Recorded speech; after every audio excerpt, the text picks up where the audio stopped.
제가 얼마 지난주에 니오 한번 다뤘잖아요. 중국의 전기차 회사. 근데 오늘은 또 샤오펑 가지고 왔습니다. 요즘 중국의 전기차 회사에 대한 분석이 많이 나오고 특히나 긍정적인 얘기가 많이 나와요. 저는 어제 참고로 제가 뭐 이렇게 월가 의견들도 정리를 하지만 국내 애널들도 미국 기업 많이 분석하거든요. 그래서 그러면서 제가 어제 한국투자증권에서 나온 보고서였나? 거기에도 이제 샤오펑에 대한 이야기가 좀 있어서 썼었는데 오늘도 월가에서 샤오펑 또 다뤘더라고요. 그래서 오늘 샤오펑으로 준비를 했습니다. 아, 넵코 얘기하신 거구나, 넵코. 넵코가 가끔씩 이렇게 사고 치나 보네요. 그죠? 이 말씀 들어보니까 그렇구나. 저는 사실 넵코는 잘 몰라가지고 오늘 특징주로 다루다가 봤는데 와, 어떻게 하룻밤새 45% 급락이면 투자자들은 정말 미치고 팔짝 뛸 노릇이에요. 그죠? 이런 또 회계 가지고 잘못하면 이런 거는 정말 큰일 나죠. 자, 다시 오늘 저좀 산만한가?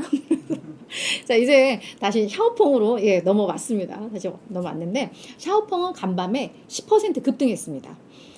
뱅크 오브 아메리카의 명훈 리, 이명훈 애널리스트예요. 그러니까 한국인 같아요. 그래서 처음에는 막 이게 약간 밍션 리 막 이래가지고 중국 사람인가 했는데 그냥 왠지 그냥 한국 사람일 것 같다라는 느낌도 좀 들어요. 그래서 그냥 명훈으로 제가 원래 밍션인데 그냥 명훈으로 정리를 했습니다. 그래서 한국인이라 판단으로 그냥 넘어갔는데, 자, 요 뱅크 오브 아메리카의 이명훈 애널리스트가 이 폭스바겐과의 파트너십 체결했는데 요 효과 엄청나다라고 평가를 했습니다. 그래서 주가 많이 오를 거다라고 이야기를 했는데 투자 의견을 당초 중립에서 매수로 높였고요. 목표 주가를 16.3달러에서 22달러로 35%나 높였습니다. 추가 상승 여력 34% 있다라고 이야기를 하고 있는데, 우리 그럼 샤오펑 뭐 하는 애인지 한번 좀 보도록 할게요.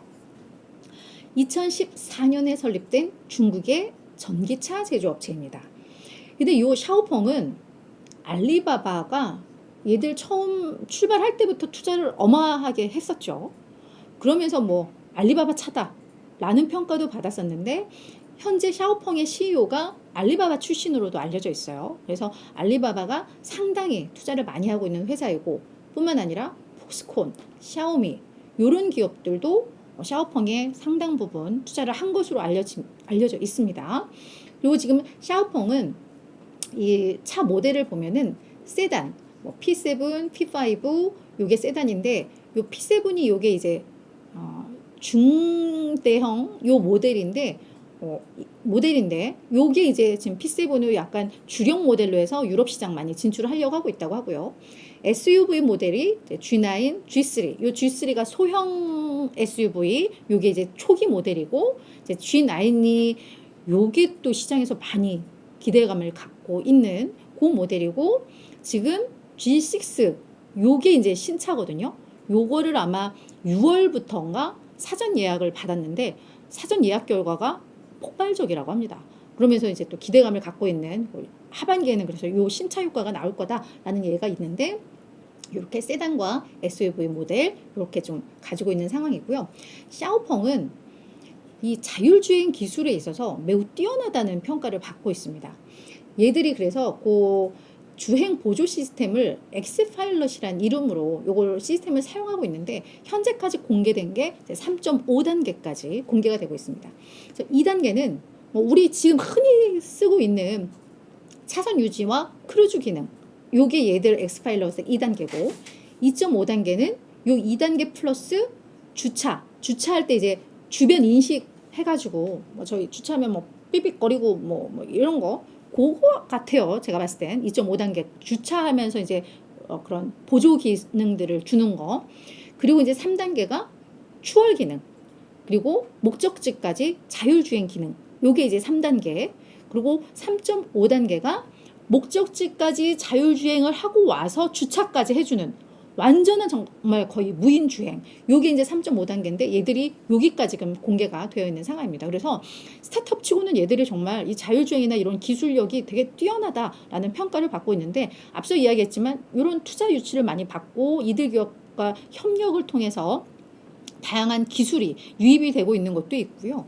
그리고 테슬라에서 자율주행을 개발하던 엔지니어가 현재 요 엑스파일럿 요 개발 책임자로 있다고 합니다. 그래서 사실 테슬라에서 지적재산권 소송을 걸기도 하고 했던 이슈이기도 한데 뭐 상당한 돈을 지불하고 뭐 합의를 했다고는 뭐 전해지고는 있는데 그만큼 뭐 여기저기 뭐 기술들도 좀 끌어오기도 한 것 같기는 합니다. 그래서 아무튼 이런 자율주행 기술이 매우 뛰어나고 그래서 이제 니오와 비교를 하면서 샤오펑은 조금 더 자율주행에 특화된 집중된 자동차들을 출시하면서 조금 더 이 모델이 조금 더 고급화된 뭐 그런 차별화가 있다라는 분석들이 좀 나오고 있는 그런 상황입니다. 자, 2분기 실적을 지난주 금요일 날 발표를 했었는데요. 이 실적을 좀 보자면 매출이 전년 대비 32% 급감을 했습니다.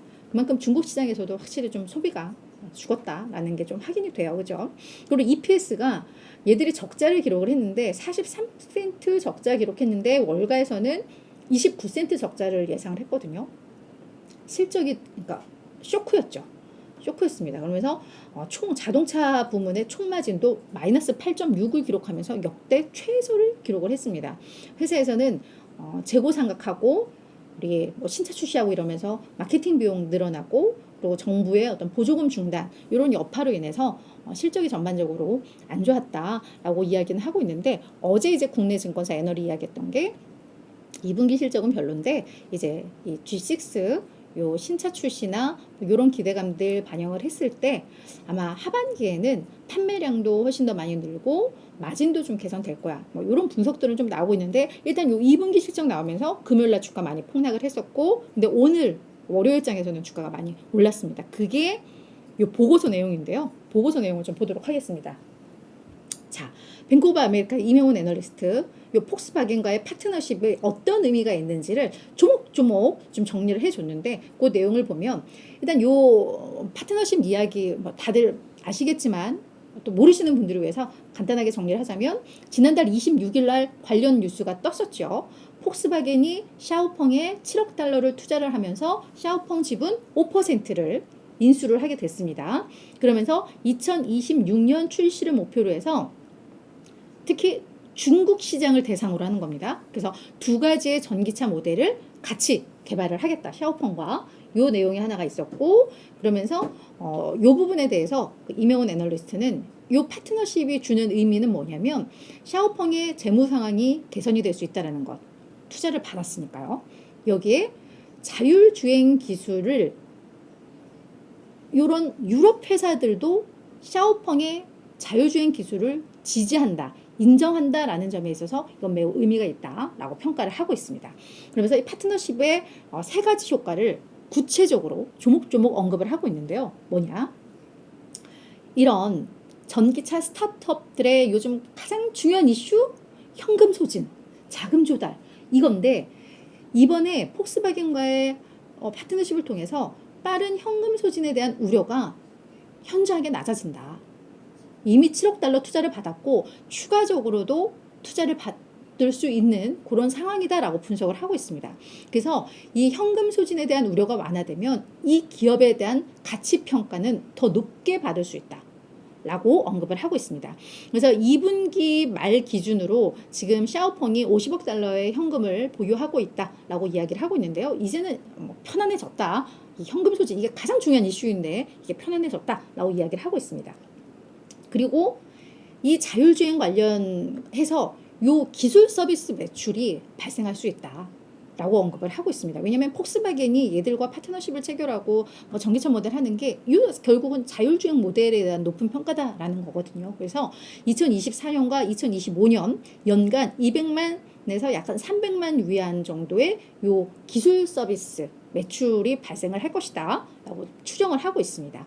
그리고 폭스바겐을 통해서 더 강력한 공급망을 확보할 수 있고 또한 이런 공급망을 통해서 부품이든 뭐든 대규모 조달이 가능해지기 때문에 비용 관리도 매우 효율화될 수 있다라는 점에서 요 세 가지 얘기들을 하고 있습니다. 그래서 결론적으로 무엇을 얘기를 하냐? 공동 개발한 제품들을 통해서 2025년에는 흑자로 전환을 할 수 있을 것이고 게다가 잉여 현금 흐름을 창출할 수 있을 것이다. 라고 이야기를 하고 있습니다. 그러면서 당초 나는 2025년에 얘네 적자 기록할 것으로 봤는데 요 폭스바겐 효과로 인해서 이게 흑자 전환할 것으로 전환을 했다. 그리고 시장에서는 잉여 현금 흐름 창출하는 게 2026년 정도로 예상을 했는데 시장의 예상보다 컨센서스보다 1년은 앞당길 수 있다라고 전망을 하고 있습니다.